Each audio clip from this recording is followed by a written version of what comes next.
Okay, welcome everyone. Thank you so much for coming here today. I want to thank Zohar. Zohar is an Israeli economist and activist, came all the way from Amsterdam. He gives a lecture today about the difference between anti-Zionism and anti-Semitism. Zohar will talk a little bit, and then there will also be space for questions, comments, discussions, you name it. So yeah, I give the floor to Zohar. Thank you so much for that. Wait for the applause until after. I don't know what I'm going to say. It's very kind of you either way. We're not that many people. I'd like this to be a conversation more than a lecture. I think you spend enough hours of your week listening to other people without having the opportunity to contribute. I want to add to this with my time here. As Yana mentioned, I'm Israeli. I was born and raised in Israel to a Jewish family. And during the next 30 minutes or so, or 40 minutes, see how much you let me speak. I'll try to tell you how did I come to this position that I thought it's worthwhile for me to travel from Amsterdam to Twente to speak in front of whoever is willing to listen about the difference between anti-Zionism and anti-Semitism, and how does it contribute to the Palestinian liberation movement, the occupation of the Israeli government of Palestinian land, the ongoing genocidal attack on Gaza, the mass attack. I'm sorry, I'm smiling. It's just that we have a tendency of laughing at the situation this bad. The attack in Lebanon right now, and what is happening right now in Israel, that my family and friends are under a barrage of attack from missiles from Iran. They agree with the political situation or not. We're talking about millions of people's lives currently in danger right now, both in the Palestinian side and the Israeli side, and everywhere in the Middle East. So, a little bit about myself. I am Israeli, Jewish, as I said before. I'm now 40 years old. I first moved out of Israel at the age of 21, after serving 3 years in the Israeli military. I followed my father's footsteps going into the military, the same with my brother and everyone else around me, and friends as well. I grew up as a progressive, liberal person. I was in the youth movement of the most green and progressive political movement in my country. It's called Meretz. We were supporting of the peace process. I was a peace process supporting kind of person. We had rallies, demonstrations, and we all believe that there's some kind of political settlement that will achieve some kind of harmony between the Palestinian and Israelis at that time.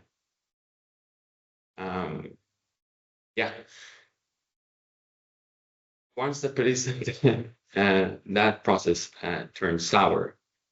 And after I realized that my entire society is somewhat militant in its character, and people put a lot of emphasis on what you've done in your military service, which to my fault, I guess, or to my privilege, was not that great. I don't know how you guys manage in a highly hierarchical and authoritarian environment, but I suck at it. I do not like it one bit. I was trialed for refusing a command 3 times and sent for detention a couple of times. Not fun. So anyway, I was not looking forward to any more of this, and I left the country, seeking adventures abroad, of traveling and working and wherever it is that I could find, thinking largely that, okay, political situation in Israel is effed right now. There's nothing much that I can do about that. I'm going to try to live a better life somewhere else. Yada, yada, yada, yada. I went to university, studied economics. I thought that my calling would be to try to solve global poverty. And then I studied international development, master's after that, thinking that I'm going to go and save the global South from all their troubles with poverty. I decided to embark in a career of international development. I moved to Vietnam. Every now and then we're receiving reports of another mass slaughter happening in Gaza or in Israel, another terrorist attack, and I'm thinking, okay, it's hard. The first time in my life I managed to see reporting coming from the Israeli side, which I was used to, and also from Western side, which I was not used to, and even sometimes from very fearful Arab media, Al Jazeera. It was a completely different narrative of what was happening. Most strikingly was the idea of who started first. In my country's media, it was Israel was responding to an attack from Hamas or Lebanon. Look at the Al Jazeera side or the BBC side, Israel attacks and assassinates this one with a reply from a response from other countries attacking in return. At that time, I was more convinced, okay, the situation is more complicated than what I realized, but still I don't have enough understanding what's going on. I just know that political leadership in my country sucks, like political leadership in every other country that I thought. But, I have another calling. I will go and work wherever it is that I could to try to solve the problems in other countries that I knew even less about. And so I proceeded in my life, a little bit ignoring whatever is happening in my home country, focusing on whatever it is that I can do for other people somewhere else. After several years of trying to do that and achieving what I thought to be my career ambitions, working in organizations where I'll have the opportunity to have an impact with policy suggestions and working with governments, I realized that it's a bit pretentious for me to think that I can go and try to solve problems in other countries while not attending to the problems in my own country. It was around that time, it was during COVID, I downloaded Twitter to try to understand where is going to be a vaccine, what other places are going to be blocked. Then I came across online debates about Israel and Zionism, which I found to be a bit disturbing. It was around that time that the first attempt at a definition of anti-Semitism came out by the International Holocaust Remembrance Association, or IRA as it is called.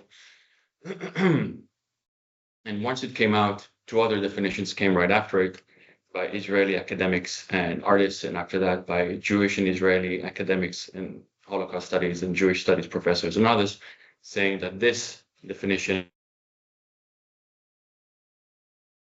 actually weaponizes or criminalizes being anti-Zionist. Just for you to understand, we don't question Zionism when we grow up in Israel. We are told that we are Zionists. That's part of the ethos of the country. We had a yearning for the state of Israel that we had since we were in diaspora in biblical times.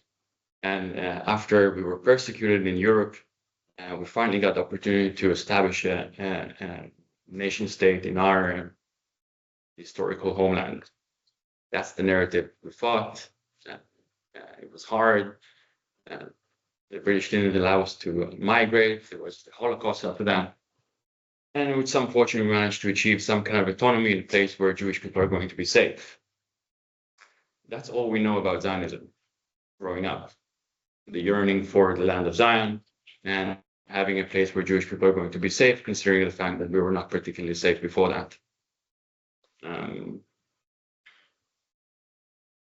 When I started having these debates online, I came to understand that Zionism means something completely different to the entire population that I did not know much about, meaning the Palestinian population that lived on this land before my parents migrated there, or the founders of the country migrated that before them. So I started doing a bit of studying and researching on my own.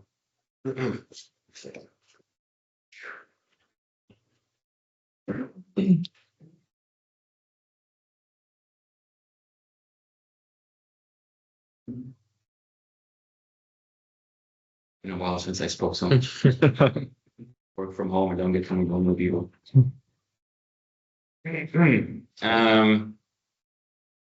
Just to understand, I studied economic history. We try to understand what path did nations take in order to achieve economic development, what were the difficulties, and what can be done to improve them after. So I started treating Zionism and the history of my country the same way that I treated the economic history of Korea, which I did my master thesis on, and that of Romania and other countries where I got to do some work in. What I found was something completely different than the picture or the narrative or the ethos that I was brought up on. What I found that within the Zionist movement, there were a whole bunch of factions that imagine very different futures for the state of Israel and Palestine. I found in the early days of Zionism, which were during the time of empires, where just about 7 European empires divided all of the land of Africa around the same time.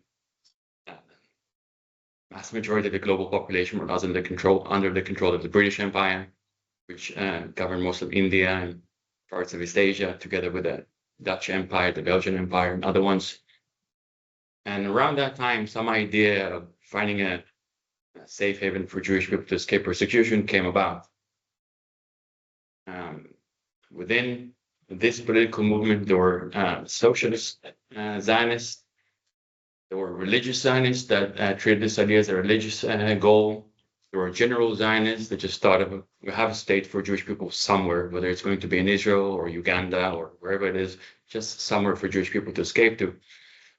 And of course, there was the revisionist type of Zionism that treated this like any other kind of a colonial project, and said, listen, whatever it is that you're imagining, this is not going to be any different than the British colonization of the Americas or the Spanish colonization of Latin America or the Dutch colonization of South Africa. The indigenous population is going to rebel. In order for us to live peacefully or safely, we have to expel them off the land, make sure that it's only ours. And once they're willing to negotiate while accepting our position, this is when we're going to have a sustainable state.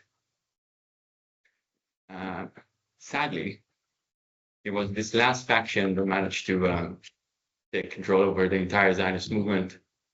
In a time of great need and desperation, around the time of the end of the 1930s and the 1940s, where Jewish people were refused migration just about anywhere else in the world, mostly exemplified by the Evian Conference in 1938, which the more militant, some might say even fascist factions within the Zionist movement started taking control, and their voices started becoming a bit more prominent in a movement that was somewhat more diverse before that.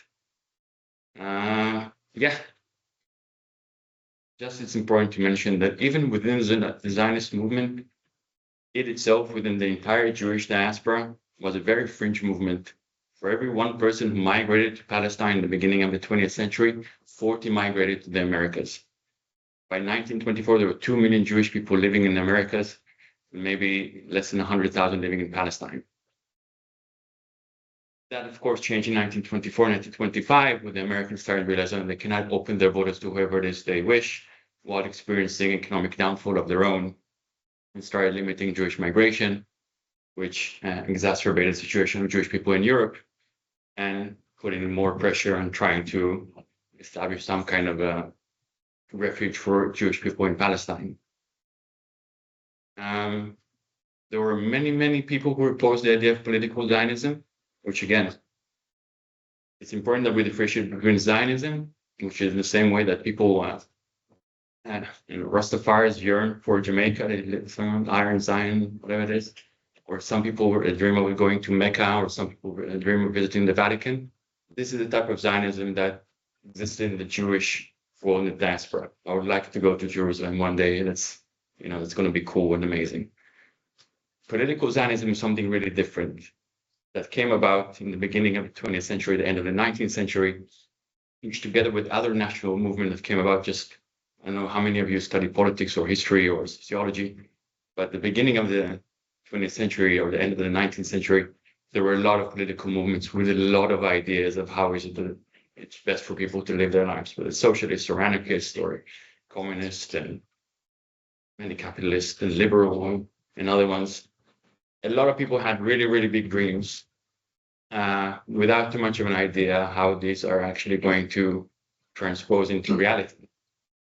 I'm sure some of you can imagine that Karl Marx never imagined the Soviet Union, and Thomas Jefferson did not imagine the American empire as it is today.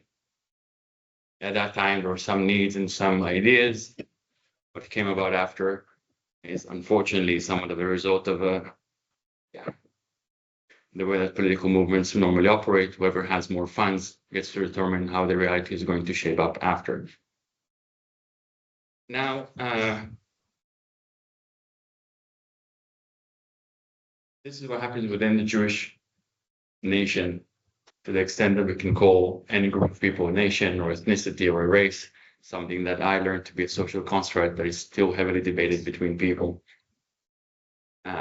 It is within no doubt that anti-Zionism was also very much alive and well among the indigenous population of Palestine. So an immigrant population coming from Europe and deciding that this place is theirs from there on, and they have more rights on this land than any other people. Now, the idea that an indigenous population opposing colonizing power or any kind of power, telling them that from now on they have less rights in their own land. The idea that this is inherited hate towards a race of people is just very silly. I can't imagine that Indian people who opposed British colonialism were anti-British, nor more than the South Africans who opposed white nationalism of the Afrikaners were anti-Dutch culture or heritage. It has nothing to do with this. It's quite clear for everyone to see that. Unfortunately, I came about this thing while I read an article by one of the persons who wrote the IRA definition of anti-Semitism, called Kenneth Roth? Kenneth Roth is the guy. Kenneth Stern, one of the American lawyers who sat down to write his definition. He published an article in The Guardian titled, "I wrote the definition of anti-Semitism and Jewish people are weaponizing it against Palestinian movements." What I realized to my dismay, that while I was living abroad trying to solve whatever problems I thought to be important. Hello. We're looking for Mr. Chen. The B4 is starts up. Oh, It's you. Yeah. you have to call in if you start. Oh, Your shit. But what's your telephone number? Yeah. then in 5 minutes. Yes. I just have to verify. It's okay. Sorry.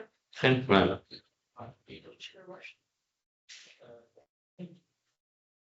or we- Check in. Start. Well, you can. Yes.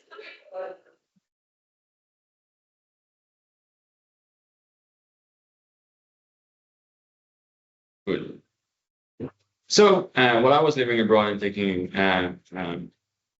care or pursuing my own personal goals, I did not realize that there is a massive. Yes, please. Were you asking where were we just as a thing? Like, because we were at the Guardian article, I believe. Oh yeah, Guardian article. Yes. So Kenneth Stern wrote this article saying that right-wing Jews are weaponizing this definition. So I came to realize that, or I started becoming active online and seeing all these debates, that there are American Jews are very much invested in this idea of Zionism without necessarily visiting Israel once or having a profound understanding of Israeli society. And they call my views extreme or radical or anti-Semitic or whatever it is. And I just found it to be, oh, okay, what the heck is going on? I'm pretty sure that someone who fought in the Israeli military and served on the border, something I'm not proud of, but it's very much true, has more in stake at the safety of the people living there, his family and friends, than someone living in the United States and think this is a nice place to have a summer vacation in. After doing some digging and researching and studying, I realized that there has been a concrete effort by the Israeli government that's been going on for decades to shape public opinion in favor of Israel, regardless of what government it is, whether it's the Labour government or the right-wing government or the extreme right-wing government that we have now. Like any Ministry of Foreign Affairs of every other government, their role is to present a nice, appealing image of the country that they represent. And this is what the Ministry of Foreign Affairs has been doing in the diaspora among Jewish communities for decades now. It got to the point that any kind of criticism of the Israeli government sounds to people that are not particularly familiar as a criticism of Jewish people as a whole. which again, someone is an Israeli, I don't know what countries exactly you come from, but I assume that you have some political views and you prefer one party over another one. But if you prefer one party over another, it doesn't mean that you're anti-British or Dutch or wherever it is that you come from. It's just the city. You have just different views of how you see that a society should shape itself. Unfortunately, as I explained earlier, the Ministry of Foreign Affairs, with its massive PR campaign, presented it that any kind of criticism of Israel is equivalent to criticism of Jewish people, and in turn, anti-Semitic. As a Jewish person who visited Poland and the death camps, I cannot find something more offensive than that. The idea that we're conflating opposing a political movement when inherited disastrous hate towards the people that creates nothing but death and destruction is just awful to me. And if you look up, you will find that many survivors of the Holocaust also oppose Zionism. And there are actually many anti-Semites who supported Zionism, that it's going to be a nice escape to get rid of the Jewish problem if we just give them a safe haven somewhere else. Again, the political debate that we have in Israel is similar to other debates in other places, only unfortunately, not enough of our population is wholly convinced of the idea that what we're doing in the West Bank or in Gaza is brutal and unnecessary. Like in other countries, or like Americans before the war in Iraq, or British people or other ones, there's a massive campaign to convince that violence and retribution is the only way to increasing safety of the people of that country. Fortunately, it has been personally very hard for me to try to convince my family and friends living in Israel that it does not have to be this way, particularly after October 7th. The attack on Israel, which was horrendous and criminal, according to all legal standards, the attack on civilian population is not legitimate, created or reignited the existential fear that Jewish people live with and carry on as an intergenerational trauma. It ignited to such an extent that people can, without blinking, say that they don't care what happens to 2 million people living in Gaza. Unfortunately, what I can understand where this comes from, I cannot accept such genocidal statements or any kind of disregard for human life, regardless whatever it is that they live in, or whether it's their national, ethnic, or religious background. For this reason, and observing the continuous bloodshed and cycle of violence that is happening to people in my country, in the surrounding population, the occupied population of Palestine, the civilian population of Lebanon, and any other place that my government decides to attack in a desperate effort to try to increase our safety, and desperate and unsuccessful effort, I find it's important to speak to whomever it is willing to listen about what is the best way for us to try to join our forces and oppose any kind of groups that are actually working to our disadvantage and making all of our lives worse. With this in mind, I want to open it to some questions if anyone has. I've been speaking for quite a while. Anyone? Something? Yes, please. Thank you for coming. No worries.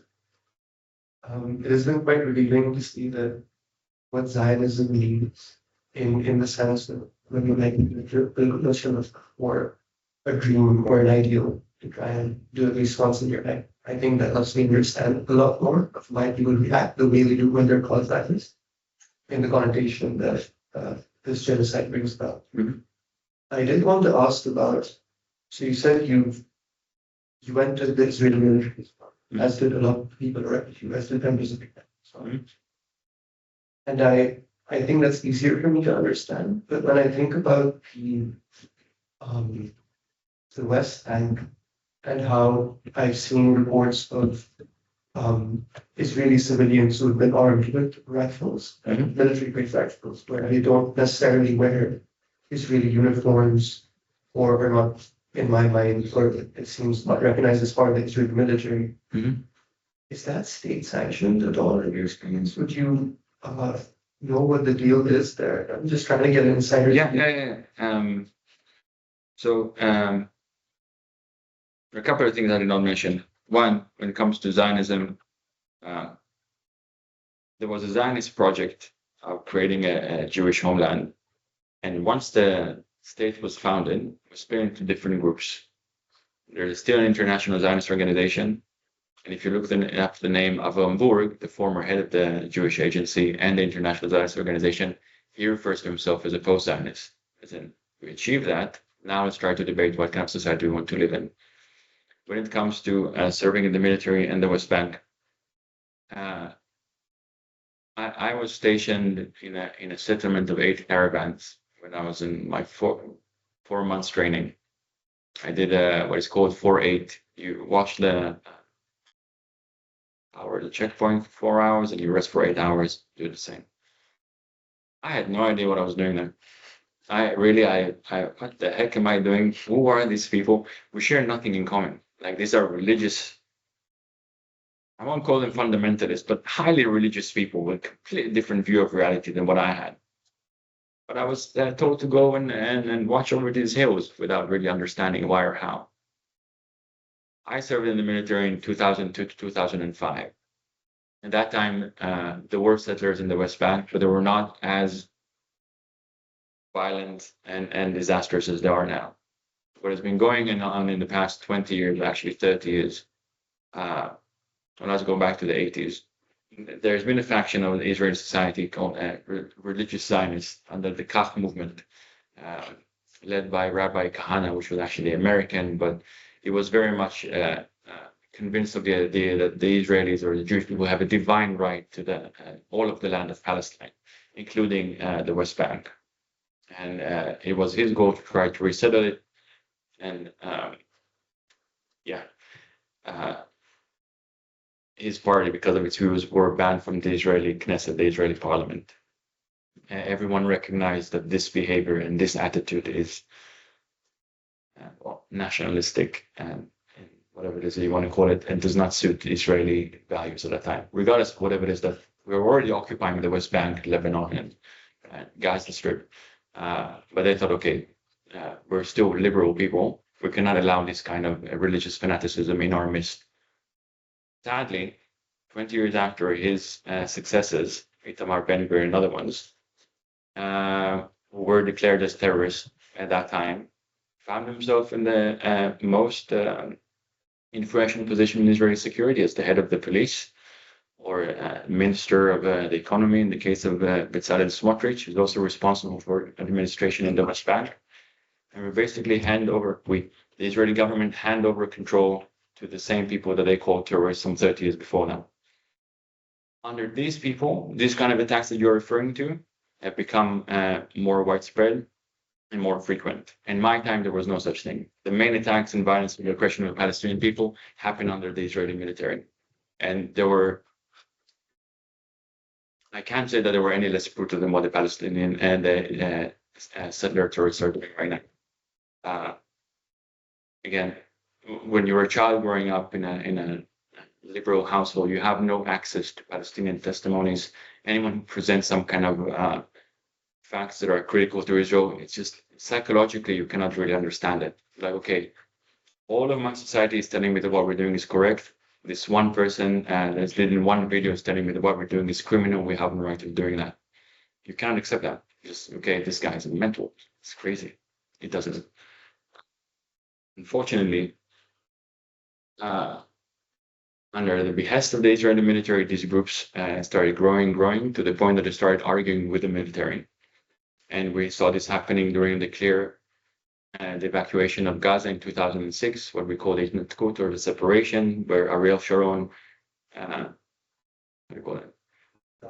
unilaterally pulled away from Gaza, and there were religious settlers who were living there, who barricaded themselves with pots of oil, spilling it over the soldiers in order not wanting to evacuate. It spilled over the entire society into, sadly, that memory and that damage or hurt that this population felt has only increased their fundamentalism and their determination to take back Gaza and to resettle wherever it is that they can. I don't know how to say it. I follow politics in many countries around the world. Where I live here in the Netherlands, what's happening in France and Italy, in the United States. We see that there is some kind of tendency, or there is like a right petri dish in which fundamentalism and extremism can grow. And when you get a combination of a narcissist, self-centered, and mad person who desires power, it does not mind who can get it from, and it can actually further incite and further encourage the rise of this stupid, brutal, disinformed, uneducated, inhumane type of movements to make them more influential. It's happening in the US, it's happening in Italy. Fortunately, it's happening here to some extent. And it's happening in Israel and Palestine as well. I don't remember who said that, but I came to understand better the meaning of bad things happen when good people do nothing. And I realized that throughout history, I have a tendency of blaming the Hitler or the Mussolini or the other things. The truth of the matter is that the vast majority of people are not doing really anything. And it's not playing it as a blame on someone. And most people have jobs and they have families to take care of. They don't have opportunities to do that, have other kind of considerations. But it's not hard to imagine that the people who are benefiting from the current situation have every incentive to make sure that we do not ask any questions or demand for anything, but whether it's here with the university, with deciding where the pension funds go, or whether it's climate activists that are fighting for less use of fossil fuels and reducing the dependence of destroying the ecological environment in which we live in, or minorities that are asking for better rights and recognition of their desire to live as equals among everyone else.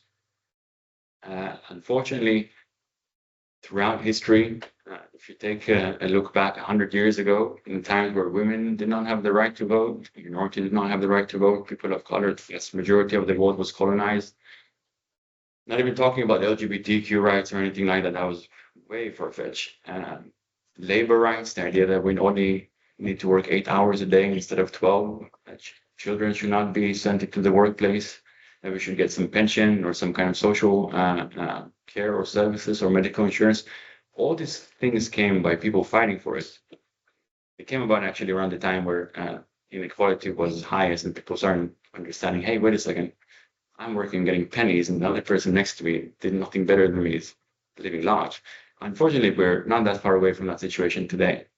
But yeah, I just came to realize that the vast majority of our problems is because there is a mass concentration of wealth and political power in the hands of the few, and mass majority of the population that is justifiably, but how can I say it, unfortunately complacent, and cannot think of a better way to imagine society or what is it they can do in order to bring this about. That's why I'm here, talking and stuff. Yes, please. Any questions? Please. First, I need to mention that it's my first time to speak to an Israeli. That's why I really need to understand a lot of things and take a lot of insights. So first question would be related to what he asked before, like, do you consider someone who's not wearing a military uniform but is armed that he deserves to peace with armed resistance, even if he's called civilian? And if a person is attacking someone with arms, there's every right of the person for self-defense and defending themselves and attacking back. Where I want to differentiate between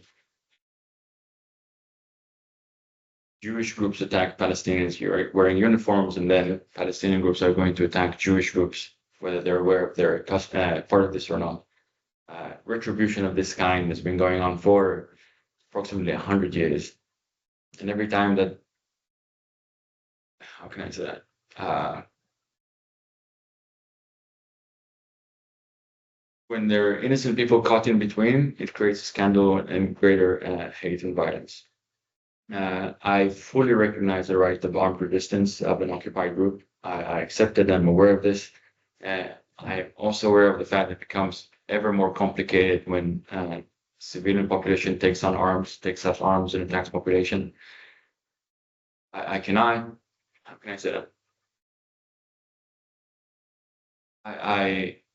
I blame primarily the Israeli government for everything that is happening right now. They have the power to stop these settlers. They have the powers to make sure that none of these people are going to be there at all, not in the villages, not in the settlements, anywhere outside of the Green Line, and they're not doing not a millimeter of what they could do in order to make that happen. So everything that happens in Israel and the occupied territories of Palestine isn't the responsibility of the Israeli government. Any type of violence against Palestinians or Israelis, and I place them wholly responsible for any kind of bloodshed happening there. Should I ask all my questions or should I give you? Oh, let's go to others and then I'll come back to you. Let's give them also. You had a question? Yeah. No, you go. Yeah. Yeah. So like the foreign part of Israel has been like successful with sharing like their views on Zionism and whatnot. Why do you think they have been so successful? Do you think it has something to do with like social media or lots of Jewish people living in other countries as well? But like because every government wants to be successful. Historically, more than half of the Jewish population lives abroad, across the world. With the majority of the diaspora Jewish population is in the Americas.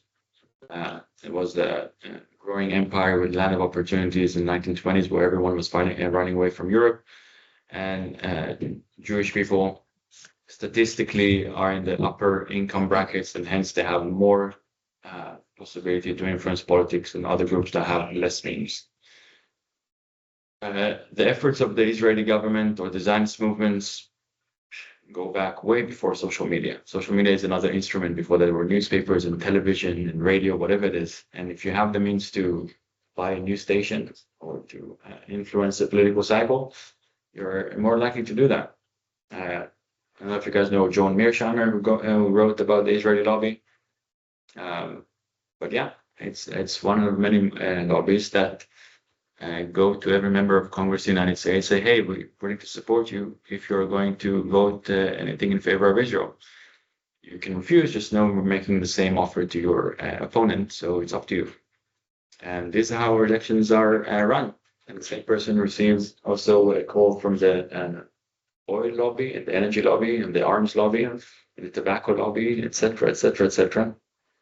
And this is how we find ourselves in the situation we're in today.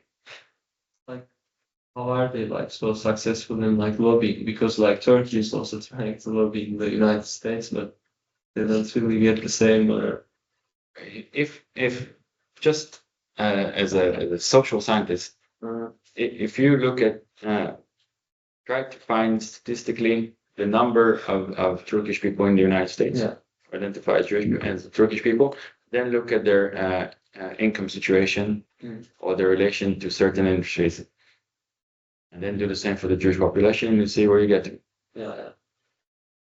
It's just like that. There's no, there is a Cuban lobby as well. People with vested interest in Cuba, anti-communists, that are very much interested in the American invasion of Cuba. And they weaponize them in order to try to design 1960, that's, the Bay of Pigs. There is wait a second, there is Golan is also in there. Yeah. So he was part of the, that was part of the instrument of the United States to try to create an opposition to Erdogan at that time. I came to realize that there's very little ideology involved and just who is capable of benefiting whoever is in power better. I can't remember the name of that. Vivek Chiber is a Marxist professor at NYU who actually spent some time refuting Orientalism. You guys know Edward Said Orientalism. Okay, so the idea is that the West always treated everything east of Germany as this vast Oriental land of barbarian people, all these things. What Vivek Shiver shows that that's not very much true. There were rich people in all of these societies that collaborated fully with the Westerners, whether it's the Kingdom of Saudi Arabia or some of the Mughal rulers in India, or even some of the African rulers during the slave trade. There were people benefiting from whatever it is that is happening. We see that in the post-colonial world, Britain or France gave the reins of the government to whatever ethnic group was closest to them, to their government or collaborators, just left the command to them. How can we say that? I don't find it to be as racist of an issue as people put out to be, but more of a capitalist issue. But yeah, wait a second, guy in the back. Okay, yellow, please. I also have a lot of questions, but I will stick to one because I think it's interesting also how you relate this to the economic system in which we operate, which of course I think has a big influence in these topics.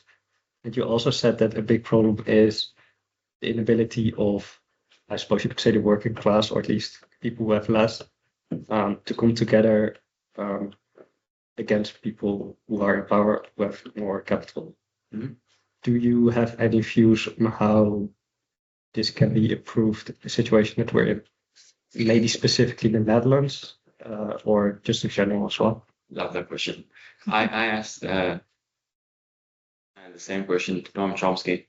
I went to the guru of all political activism to try to see what can I learn, how can I be best of service to what I find to be a better and just society. He answered to me that there was a song in the 1930s of T-Bone Slim called "You Gotta Speak to Your Neighbor," and it's just that. It's just talking to other people around you and mobilizing all the things that we appreciate now. When we spoke of social services or labor rights or women's rights, all these things came by people coming together. Noam Chomsky was my personal role model and hero. He used to speak in lecture halls, not bigger than this one, or sports halls throughout the 1960s. Many years after, and sometimes he had to be escorted by police because he said so many things that were not particularly pleasant for some groups to listen to.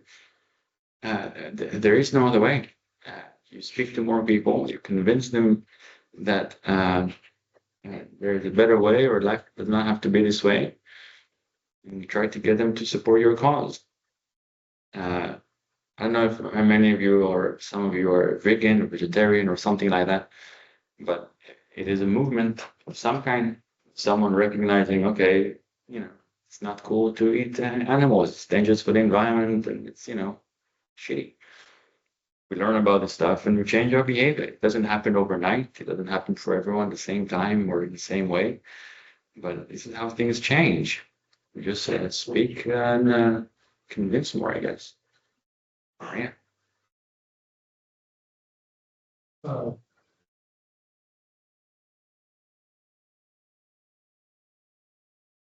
So the extremist population in Israel are like the most religious. No. But in protest, we have seen like the Orthodox Jewish people alongside like people from all communities protesting against genocide in Gaza. So how they can use this like verses from the Torah, like Benjamin does and Benjamin Netanyahu does, to drive these religious people to commit horrific things to Palestinians. So Yeah, I understand your question, and I would like to correct. First, does anyone have an iPhone charger or a cable? If you're not connected to a... Yeah, I will. Sure. Oh, good. Yeah. Must be. Oh, no. Otherwise, I also have to use English. Oh, with the. Just to see. I very normal one. No, I'm in a power line. Yeah. Correction. It's not the most religious population that's the most extreme. It's a type of Judaism, religious Zionism, we call it. These are people who attribute more value to the land than following the rules of the Torah or Jewish Talmud. The Orthodox Jewish people historically opposed the idea of national Zionism. There were some of the first, they call it heresy. We're not supposed to go back to Israel, Palestine until the Messiah comes. So it was a stark Orthodox opposition to this idea of political Zionism, particularly because the person who came up with this idea was a assimilationist Theodor Herzl, who imagined this to be a German type of society with people with white gloves and top hats and speaking German or whatever. But it exists until today. It's in Torah Carta group in New York, where there are many Haredi populations, Orthodox Jewish populations in Israel who refuse to join the military. And they are getting beaten up by the Israeli police like any other group in our society. I don't know if you've seen many demonstrations happening in Israel with some of my friends who go to this demonstration in Tel Aviv, but yeah, the fascism spilled over from turning into the hostile population beyond the border to even Israeli protesters today. They beat up my friends and lock them up for carrying a flag. Dumb. Dumb is an understatement. It's horrible and brutal, and it has to come to a stop. But yeah, these type of people that live as settlers, this is not Judaism. It was never meant to be this way. Going back, Asher Ginsburg Chadam is one of the first Zionist leaders in the late of the 19th century. He wrote under a pseudonym. He wrote a paper called The Truth from Eretz Israel, where he spoke about his visit in 1896 to Palestine and this idea of Zionism. And he said that there is no way to go back to Palestine and to establish a land there. There's an indigenous population there. And the Jewish people as a whole are not ready to exemplify the Jewish values in a way that will make them deserving of a state of their own. It has to be first a revival of Jewish values and Jewish ethos and Jewish understanding of life before imagining a different kind of society or imposing in a different territory. This goes back all the way until today. There are many Jewish Orthodox population across the world that may visit Israel sometimes, but participating in a national project of this kind is not even acceptable to them in any kind of way. Never mind that these are also somewhat chauvinist movements and they don't accept women's votes and rights and all this stuff, but let's put it aside. This type of Judaism that thinks that we have a divine right to the land, this is the most important thing you could do as a Jewish person. It's like, I don't even know how to say it. The mutation of Jewish movements that ask any person who practices Judaism that this is not what it's about. I'll give you also Yeshayahu Leibovich, one of the Israeli Jewish polymaths. He received the Israeli National Award for his contribution to everything in 1991. Was one of the most prominent critics of the Israeli occupation starting from 1968. He was also a pious religious person who recited religious verses by heart, including of being a chemist and a physicist and all these things. And he told people there is no divine right to a land. No person anywhere around the world has any kind of right to any kind of land. The only right to any kind of land by the people who live there, who decide communally, equally, what is the best way for them to live. There's no such thing as God promised us this land, because if He promised us this land, He wouldn't give it to 15 other nations after us. Just silly to think this way. But so in that regard, it's not Zionist movement. It's not a Jewish movement. It's a stepchild of national Zionism that unfortunately affected our society. Want to ask another one? Tell me. First, let me ask you, are you an Israeli passport holder? Okay, so my question is first, why did you think about giving up your Israeli passport? Knowing that you're not just rejecting the current government, you are rejecting a whole history of occupation, apartheid, and ethnic cleansing of the indigenous people. Secondly, why would there be Israeli people still in the occupied lands and they think that their, for example, parents or grandparents came from other parts of Europe as well, and they would still decide to continue living in Israel, knowing the history of how actually this state was established. Well, um, so Israel is one of several settler colonial projects around the world. Can anyone name another settler colonial project? Yes, please. America. Yes, thank you very much. The United States of America. Now, yes, please. French Algeria didn't work out. That is correct. We can speak about French Algeria after, but it's not a settler colonial country. It was a colonial country belonging to France. Yeah. Settler colonial country operates completely separately with a separate administration and detaches itself from the core country, as opposed to classical colonialism. So when the Americans separated themselves from the British Empire, they became a settler colonial state. There was no separate French Algeria. It was always a territory of Algeria. And when the war started, these French Algerians moved back to France, or moved to France even the first time.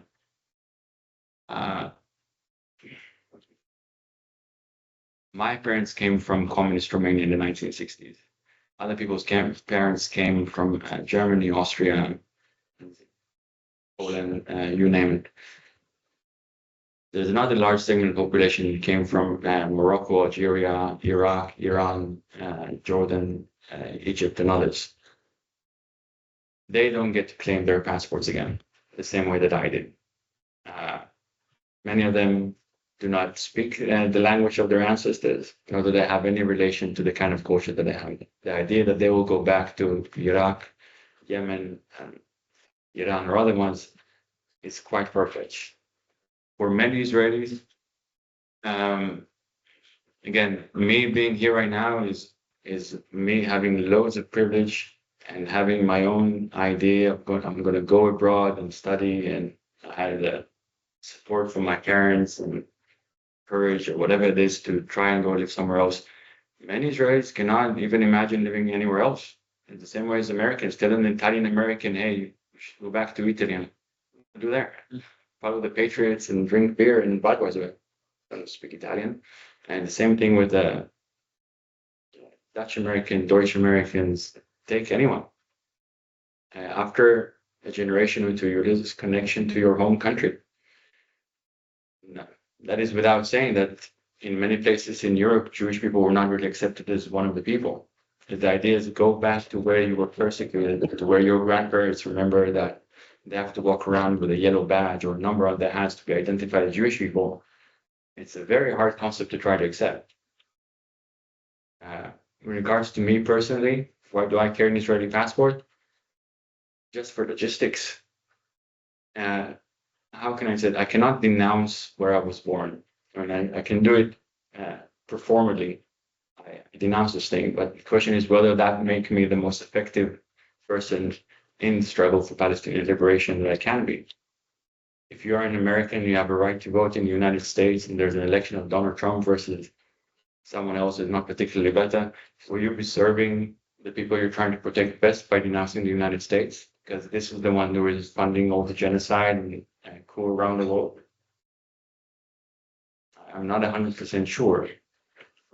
Would it be better for a British person to denounce their citizenship, knowing that they can vote and have an impact of what the government is going to be and what will they decide on the various post-colonial countries, including Israel? It's a tough cookie to crack. But at the end of the day, I contemplate what is the best way that I can act. Can I go to Israel and try to convince as many people as I can to support the anti-occupation movement, to try to protect as many Israelis and to try to convince them not to take up arms and go to kill other people in the West Bank? Or should I protest here in Amsterdam? Would that make me more effective? It's a constant struggle. I can't say that I have the exact answer, but foregoing the this unfortunate privilege that I have to travel to Israel when other people cannot. Yeah. If I would be convinced that will make me a more effective activist, I would do that. You're talking to someone that ideally would like to live in a communist socialist utopia. You know, that's my ideal state. But doesn't mean that I won't vote for someone that is trying to increase minimum wage because I believe in a moneyless society. These changes happen incrementally and most of the time throughout generations. Being a purist, I'm not too sure that it helped too many people in the past. Made them martyrs or heroes, but it did not advance their movement that well most of it. Yes. So I'm curious to understand for you, change your stance on Zionism, for you to leave the country and go outside, live your life somewhere, and then eventually be in that state where you were able to research and then able to understand once you started conquering the other point. For most of the people who are living inside of Israel for most of their lives, or even for you, do you think you would have been able to be here or think the way you do now if you were in Israel for all of the world? Well, any of you here study sociology? Yes? A little bit? Habitus, Pierre Bourdieu? Cultural capital? Okay. On the most part, people have a tendency of mimicking their environment around them. Ever since we were kids, willingly or unwillingly, voluntarily, involuntarily, we get signals from our environment for what is good, what is bad, what is ugly, what is beautiful, what is righteous, what is sinful, etc. In my environment, there wasn't much anti-Zionism happening. There was pro-peace camp, but there wasn't a questioning of the Zionist ethos as a whole. In other places around Tel Aviv, maybe, people that have longer ties to the land who have seen the progress. I don't know if you know Peled, what's his name? I don't remember. There's a guy who's called, he has a book named The General's Son.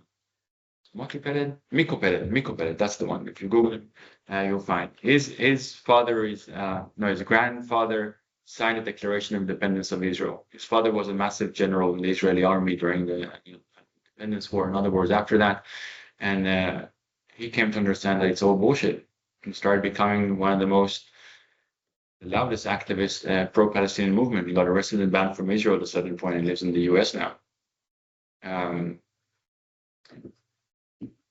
It's a matter of where you come from. It's you can have super socialist, humanist professor parents that know everything about the history and will educate you on this thing. And you can be a child to immigrant parents that study the language at the age of 20 and they spend most of their time working in blue-collar jobs to try to make sure that you have food on the table. There's no equal opportunities for everyone to acquire all the knowledge and understanding of their history across the board. And you see that, again, everywhere. I studied or researched social mobility to a certain point, why some people, sons of doctors become doctors and, sons of janitors stay janitors most of the time. And you understand that your house and upbringing has a massive influence of what kind of opinions, ambitions, views, and values you will adopt in the rest of your life. And it takes a lot of luck to try to break out of it. I don't know how many of you support a football club that is different to your father's, but I imagine not too many. It's just about the same thing with nationalism, I'm afraid. Yeah, we never heard from you, Daniela, again, please. I wanted to ask about capitalism as well, in relation to the earlier question. What is the role of Israel in global capitalism in the region? And why is it that the European ruling class and the American ruling class is so committed to supporting Israel, even when it costs them a lot as well? Because I think the majority of opinions are very clear and everyone supports basic values. So why is it that these few countries, and including the Netherlands, are doubling down and supporting this genocidal government? That is a very fair question. When it comes to examining the global economic system in which we live in, I always remind to people that there are various groups that are operating on different objectives, all happening at the same time.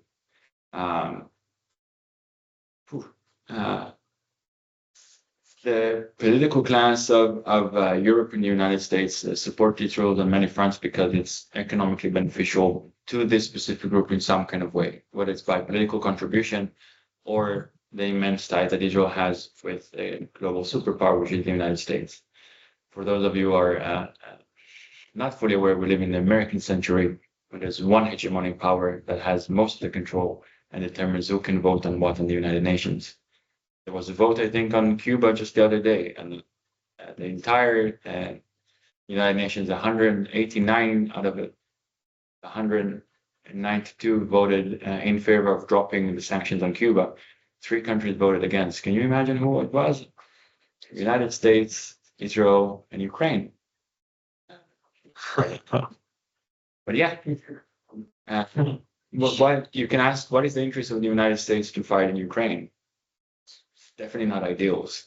It's not human rights. They cannot be supporting one genocidal government and trying to protect some other population somewhere else. I think it's a Lenin thing. Look for the person who benefits. You understand the political actions that are being carried out. When it comes to the political class in Europe, being a politician in Europe, Germany westward after the Holocaust, it makes it almost impossible for you to try to speak against Israel. There are very active, very loud Jewish groups that remind you in each and every second the history of the Holocaust and how you should be supporting the Jewish state. It's less prominent in Spain. That's why Spain has been so vocal and actually has been opposing and called for banning. Labor unions in Spain now came out with a general strike, which is freaking amazing. I haven't seen such a mobilization of working class people in a very long time. But you can see the difference. Germany is a whole other story. It's the first job that I had when I left Israel was working with Israeli Airlines here in Amsterdam, in Schiphol. And sometimes where the lack of staff, we would go to the Munich station to give support there. There was a tank stationed in front of the Israeli plane every time it landed to protect the Israeli plane. That's how severe the German sense of guilt is with the idea of protecting Jewish lives after what happened. It is more than unfortunate. It's brutal, the idea that they are so blinded by their regret that they completely ignore the immense cost of human life on the Palestinian side. It's been almost an hour that I've been speaking or more, but I think it's very important for us to clarify there are at least 41 people dead in Gaza. A third of them are children. The impact for human lives is going to take years to try to reverse, and it's still ongoing. With the political leadership in Israel that is holding its thumb over a nuclear weapon, we have zero idea or plan of how this future is going to unfold, neither for the Palestinian people or Jewish people living in the region. I constantly ask my friends and family, and the ones who share my views, what are we supposed to do? What actions do you take when you see a genocidal attack happening in front of your eyes? Do you stop going to work? Do you rip up your clothes in the middle of the street and scream until people will listen? It's mind-boggling and unfortunate that we come to the situation. But if anything, it just made me more motivated to keep on speaking every opportunity that I get. But yeah. Yes, please. Just an answer to your question, maybe. And what we see and what the Egyptian writing is like an aircraft carrier for the US. So basically, it's the nearest striking point for the US in the Middle East, so they can again choose the political power. But now my question is, like, all the atrocities on the Jewish people did not happen in Arab countries or Muslim countries. We lived peacefully in the past, especially in Spain. Mhm. And during the Reconquistas, like they left to North Africa. Mhm. So now why all this hate is directed towards these Arabs and Muslims? Yeah, that's a Because I see some videos of like young people on the streets of Israel. Like, you cannot imagine all this hate. Why? And one more thing also, is like you mentioned, it's kind of impossible for the Jewish people in Israel to go back to where they are from. But why do the Arabs have to pay for it? Oh no, don't get me wrong. There's no Yeah. someone has to pay for it. I'm in favor of everyone receiving equitable and just reparations to bring them about to try to compensate something that you cannot compensate for, being driven out of your land and living generations in exile. I can't imagine the amount of money that will satisfy someone going through this type of experience. I'm not saying that this is not a good idea. I'm saying that it's not a practical idea for telling the Jewish people living in Israel to go back to where they came from. It's the same as trying to tell the Americans to go back to where they came from because of the indigenous population of the land, or the white population in South Africa to tell them to go back to where they came from. Talking about millions of people's lives. And there are people who are not informed, who don't know any other reality apart the reality that they grew up in. I'm not saying that it is just, again, as a Jewish person, I think that it was just that 6 million Jews lived and died in the Holocaust, and not much reparation was done for the loss of their lives. Some in Germany is still paying for it until today. Again, the idea is that the suffering of the Jewish people justify the suffering of Palestinian people is utterly unacceptable in any kind of means. The only question is, what can we do going forward to try to minimize the amount of suffering and increase the amount of reparations for people who suffer? I see the Israeli population is held captive by genocidal, narcissist leadership that doesn't care for their lives either. If you listen to the protests right now coming out from Tel Aviv, these are by hostages' families that are realizing that our government are completely sacrificing them for the political ambitions of one Benjamin Netanyahu. Yes. I mean, they're protesting to get the hostages out, but then, I don't know, maybe you can correct me, but they're not protesting against the right-wing government, for instance. They can support settlement, but they protest with getting the hostage. So I can tell you that the protests against the Netanyahu government preceded October 7th. There were massively, one of the greatest mobilization of Israeli people in the history of the state of Israel happened right before October 7th, opposing the takeover of the Israeli judicial system by the Netanyahu government. We were already out in the street opposing that, not for the right reasons, not because of the abuse of Palestinian people in the West Bank, not because of the siege on Gaza, none of this stuff. Unfortunately, this is what brought people out to the street. And the people from my camp, the anti-occupation people, they were putting up the Palestinian flag, and it was taken from their hands by the Israeli police. How can I tell you? I don't support Kamala Harris. Yes, neither do I support Joe Biden. When the alternative to that is Donald Trump, knowing that he's a lunatic and he will sell his soul and body for an extra dollar, I still call people to vote. When it comes to Israel, I will go to any kind of hall and any kind of gathering to try to convince people why we should support a one-state solution where everyone between the river and the sea would live peacefully and equally, and why we have a debt so large it will take us years to pay in order to try to repair all the damage that we have caused the people that we've been oppressing for decades. Until I manage to convince everyone, the idea that we will not join the protest to take down the genocidal government, because the one replacing them, I don't know how better it will be, it's too much. I look at other historical examples of the fall of apartheid in South Africa. It wasn't a progressive leader who did that. W.H. Clark was not this massive humanist before that. He was a centrist. But the political pressure on him was so large that eventually he had to concede. I really hope that there's going to be an Israeli progressive and anarchist socialist that likes punk rock music and is a vegan that is going to win elections in Israel. But I highly doubt that.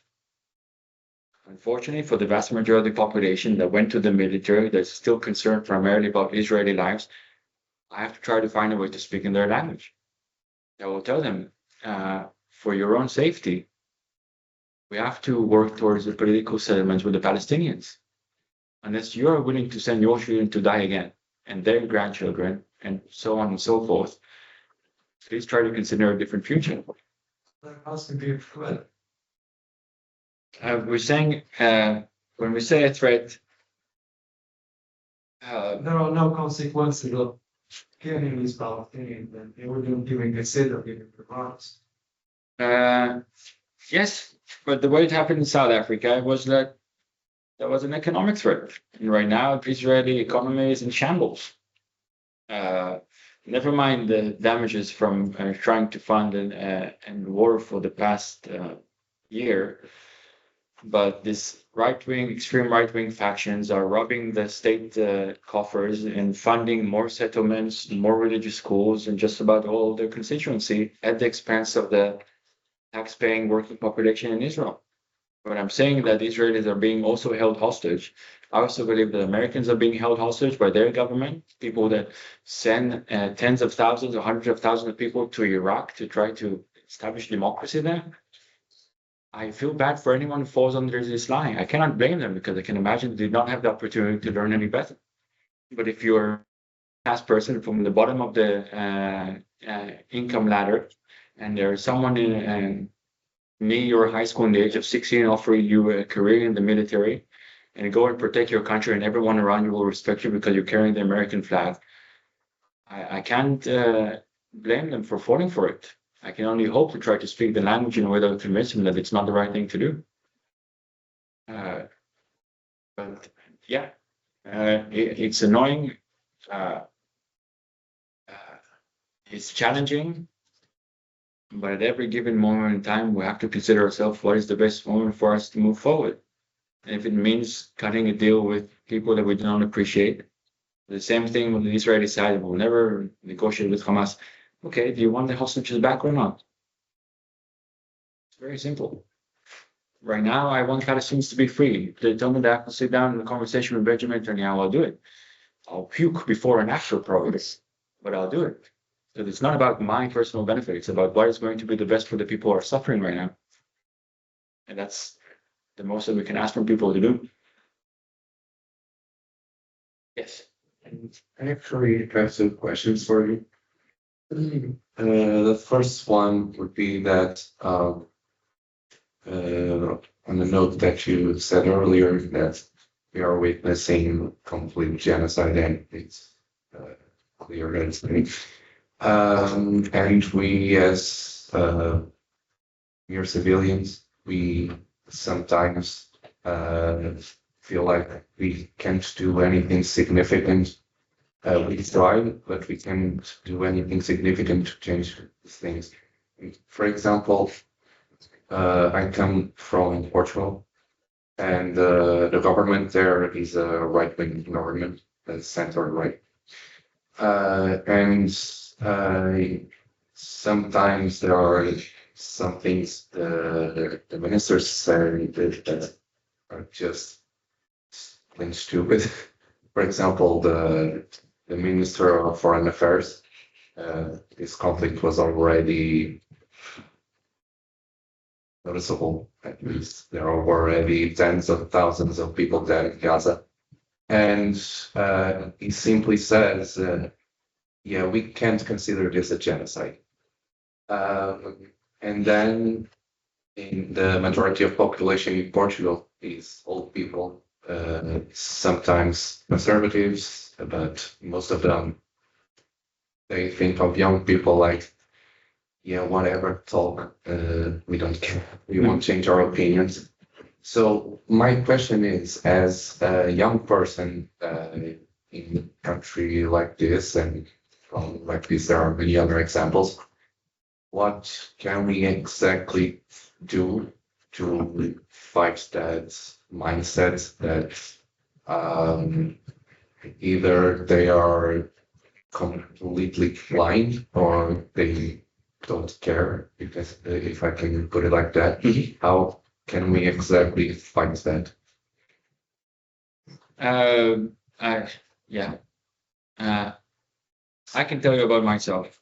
I did not, okay, when I was a teenager, I followed the crowds and went to the peace rallies and I gave out flyers in the street. This is the most that I did as a political activist. But around the age of 21, I realized that how futile my efforts are and how little they contribute. As I said, I went abroad. Imagine me doing something else, trying to have a better impact. It took me a very long time to understand the small but significant power that I can have. I'm speaking to you guys now, then I can manage to change or inform to some extent, but that's something. And the talk that I gave in Wageningen was slightly larger, maybe 100 people attended that talk, but yeah, I write articles and I speak to whomever it is, as I said, willing to listen. I start communities, I participate, I engage with others, I invite others to come to our organization. More than talking to everyone around you and trying to keep them informed, there's nothing much that we can do. When you feel that you have more opportunities that will come about, if you are particularly a talented writer or speaker or graphic designer or storyteller, any one of these skills, singer, songwriter, whatever it is, there are people who manage to change more people's mind with a song that political activists managed to do in decades. I can't tell you what is the right formula to do the best that you can, but if you keep in mind in yourself, what can I do to improve things? How can I spread the word further? How can I move more people to my position? You will find the ways. Same way that I find myself here now. The freak is who lives in this part of the world? Never. Yes, yeah. Yeah, I guess I wanted to also answer your question as well. I guess if you would want to be active here, I'm not sure if you're aware, but we also do marches every Wednesday during the lunch. And you can join our meetings also in that way. In that sort of line. So yeah, free to join that as well. To switch gears a bit, and again to get an idea of what it's like on the other side. How much would you trust Haaretz? Is that the Haaretz? Haaretz? Yeah. That's my main source of news for Israel. Not all of its views I agree with, but they publish Gideon Levy, which in my view is one of the most critical and important voices in Israeli society today. Gideon Levy has been on point for 2-3 decades now in its cover. And I don't think it's very difficult to find someone who writes better. My friends from the Israeli anti-occupation movements also write in Haaretz. People from Breaking the Silence and from B'Tselem, that's the only one that publishes this thing. Again, not everything that they publish is good. They have other less friendly writers, but my people publish them. And 972 is actually even more edgy. You know, 972. I'll send it. Yes. But it's more of a gathering point where like reputable journalists will publish on both sides. Think of the Guardian. I think the New York Times already crossed the line towards propaganda, but the Guardian is better. Again, the Guardian published towards Snowden at that time. There's a reason why they chose to speak. Come on. Yeah. Okay, so I'm not sure if you're aware or not. There are 3 million Palestinian refugees between camps between Syria and Lebanon who don't hold any passports of any country, so they are not citizens to any country. What do you think about, or maybe you didn't think about this, but I'm just trying to take insights. what to think about the right of return of these 3 million Palestinian refugees. And however, is it too unrealistic that Palestinians who still have their house contracts return back to their homes, or is it too unrealistic? Yeah. One, just try to expand. There are 3 points of contention in the peace negotiations between the Israeli leadership and the Palestinian leadership. It's where the borders are going to be, territory, what is going to be the status of Jerusalem, and what has been the response of Palestinian refugees. The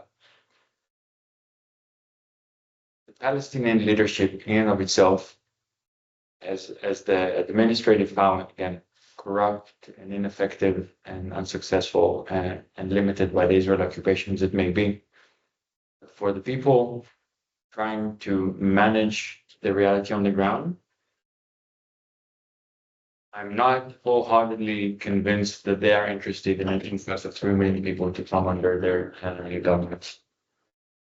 If you look, again, history of Zionism, Zionist leaders did not want 3 million Jews to come into Palestine.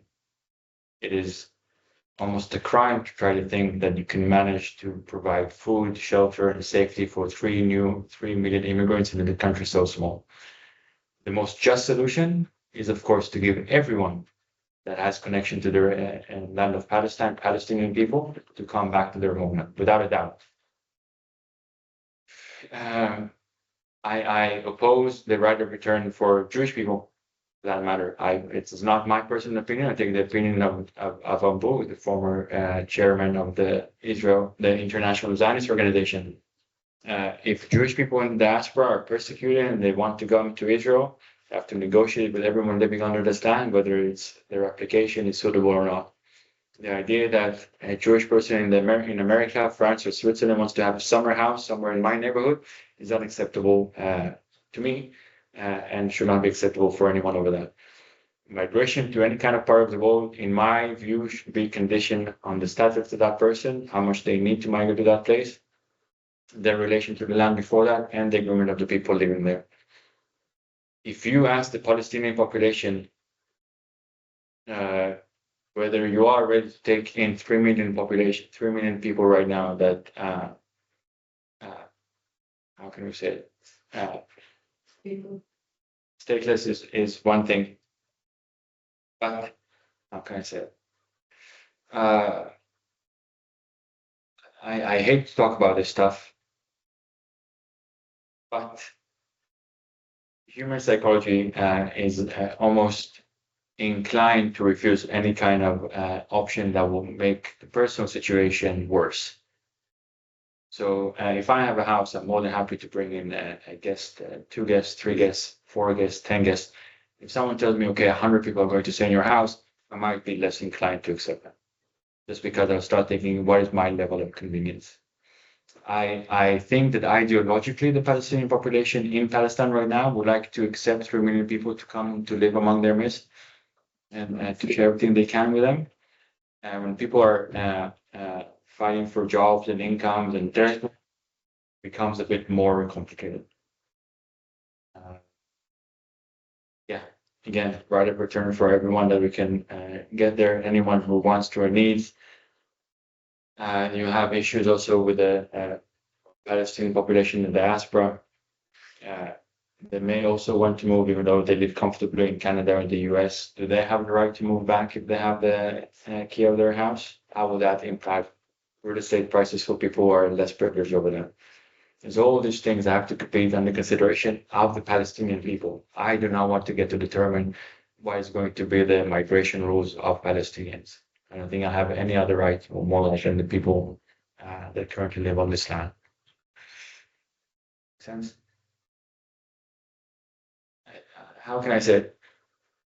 There's the ideal world and just what I would like to see happen, the full reparations for everyone living back and getting everything that they've lost. And there's the practicalities of how to get to a point that we're going to minimize suffering and increase levels of justice.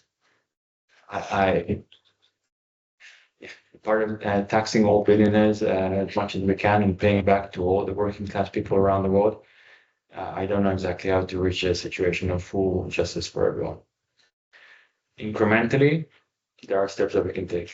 Supporting the recognition of the Palestinian state, supporting the occupation and the persecution of the Israeli government, the ICC and the ICJ.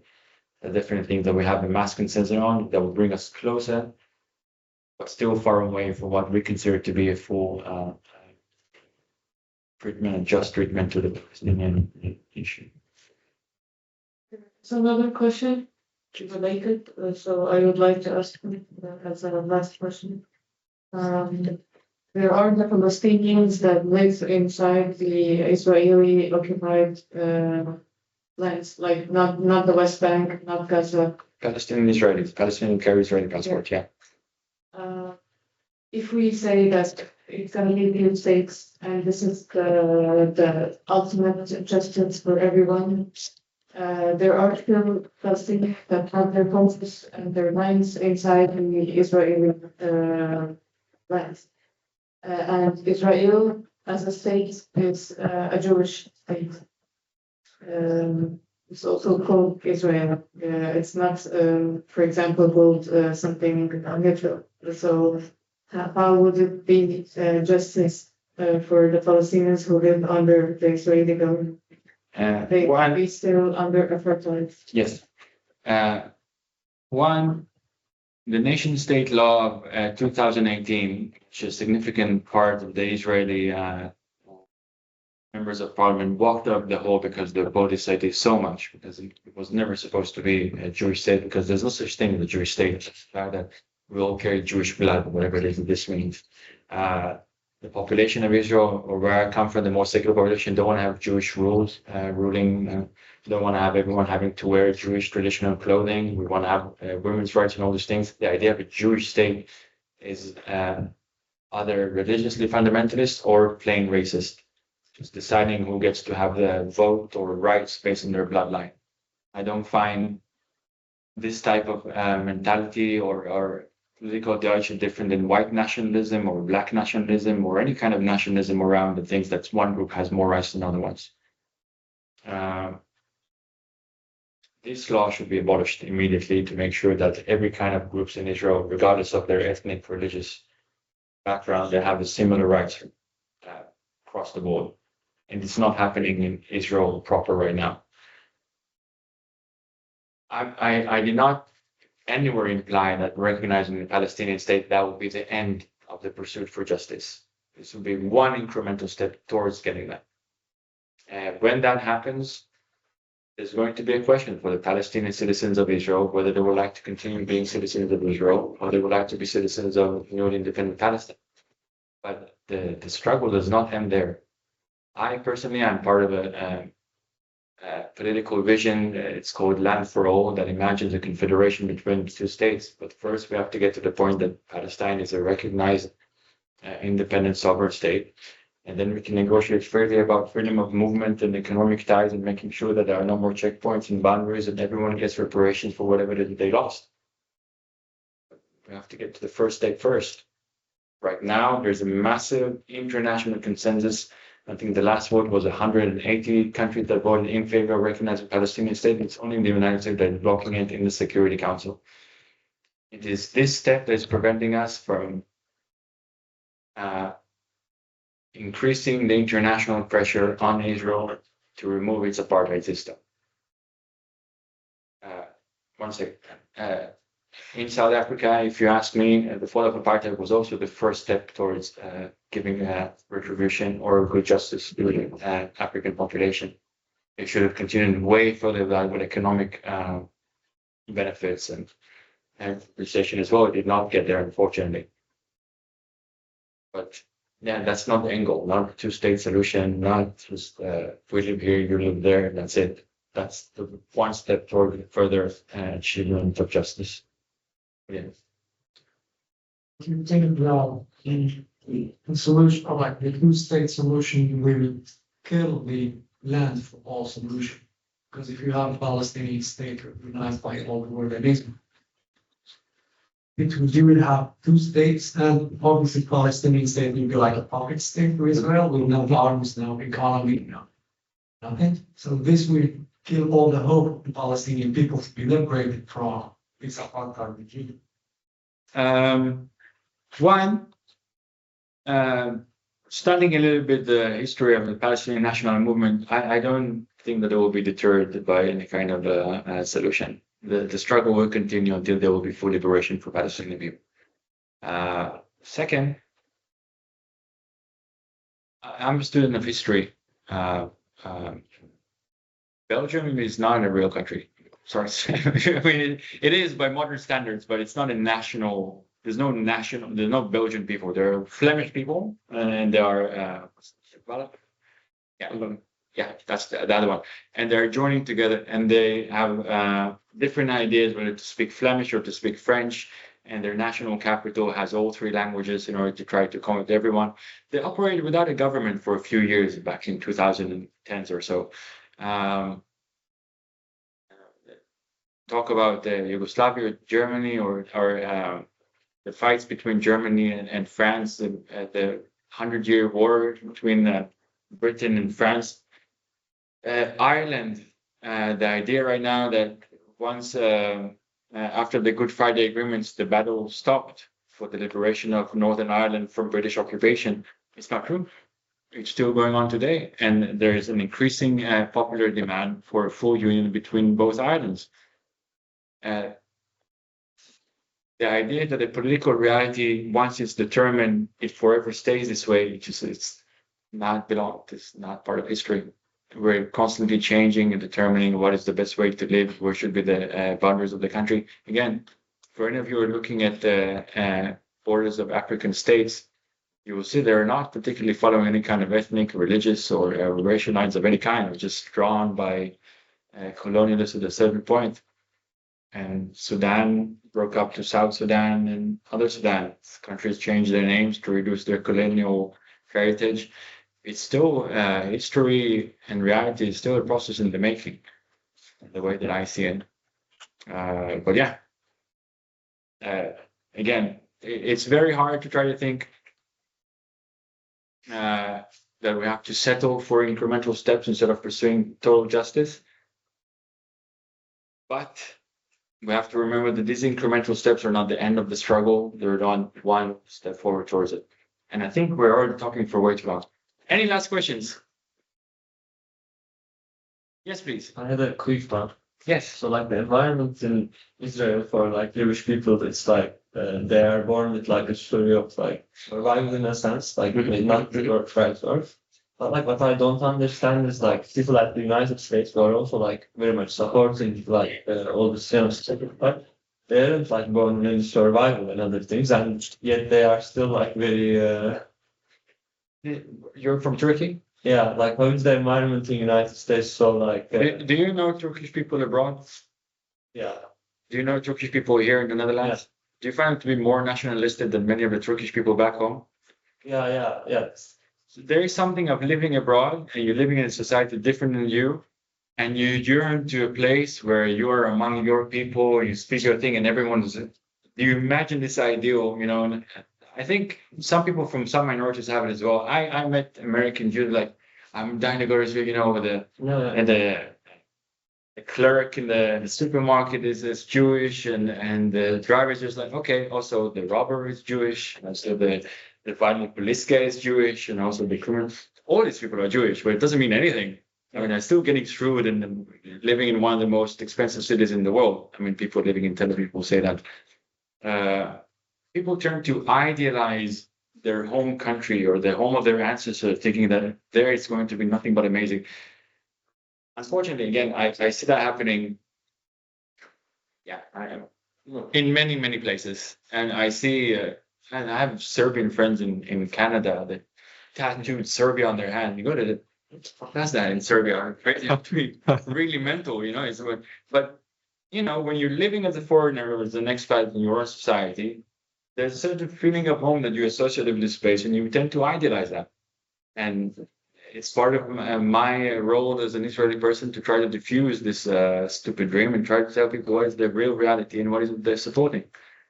And if they truly care about Jewish life or Israeli lives, they have to make sure that they also take care of Palestinian security, because otherwise it's going to be a continuous cycle of violence. What about like non-Jewish, like non-Jewish United States American people? Because I had like a Turkish friend, and now he lives in United States now, has a nice job, blah blah blah. Now he's sending like jokes about this whole thing to me.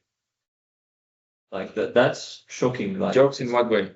like a Palantir who is like doing the military software for United States. He was saying like we are in supply chain, but that's the day of like one of the attacks. So he was actually not in supply chain, but he was like kind of saying it in like a funky way, like as if it's, just a regular job or something. And he was sending that. Like, I don't. how are they like so desensitized? Because like Again, social media made it freaking crazy to try to see where people are going with their political views. I can tell you that my parents fell down the anti-vax rabbit hole, and it was an ongoing battle of screams every time I spoke to them on the phone during COVID.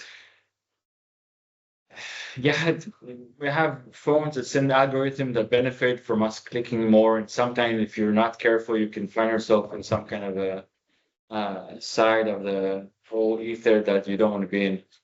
Unfortunately, it happens to some of my friends and families around, and it takes quite an effort to try to pull them out of it. As it is, no one keeps us well informed about stuff. No one tells us what the results of our actions. No one tells us where our tax money is going to. And it goes across the board, not just for Palestine and weapons, but again, climate stuff and cigarettes and things that poison us. And it's shitty. What can I say?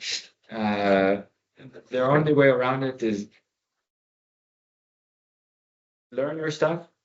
I did that. I found myself in a position that I can speak against the loudest and more sophisticated agent of the Israeli government or capitalists, and they can spew whatever it is, talking points that they have mastered or recited, and I can refute them very, very easily. And this is our best way to try to combat this stuff, just to be better informed and more eloquent, more convincing, and win every argument that we can. That's why I really like Mehdi Hassan, by the way. If anyone knows him, he wrote a book, Winning Every Argument. I watched there's a debate in Intelligence Squared, Anti-Zionism is Anti-Semitism. It's him and Ilan Pappé, one of the Israeli historians, against an Israeli Hasbara agent and another person, Melanie something. Just that convinced me 1,000 times more than any kind of other book that I read or any kind of debate that I heard from anyone else. Just listening to smart people make smart arguments. And the smart people, I trust you guys to try to do the same. Last question, because I want to go home. Sorry, I'm interested to get more insight into the education system that you guys have at Israel. Like, studying your history, what is it that you are being taught there, or what kind of solution is there for the people there? What are you going to do with Palestinians? What is going to happen? What is the general your stance? I mentioned earlier a guy named Miko Peled who wrote the book General Sun. His sister Nurit Peled is an Israeli academic that published several articles, if you remember, a book as well about the Israeli education system, the pro-settlement movement.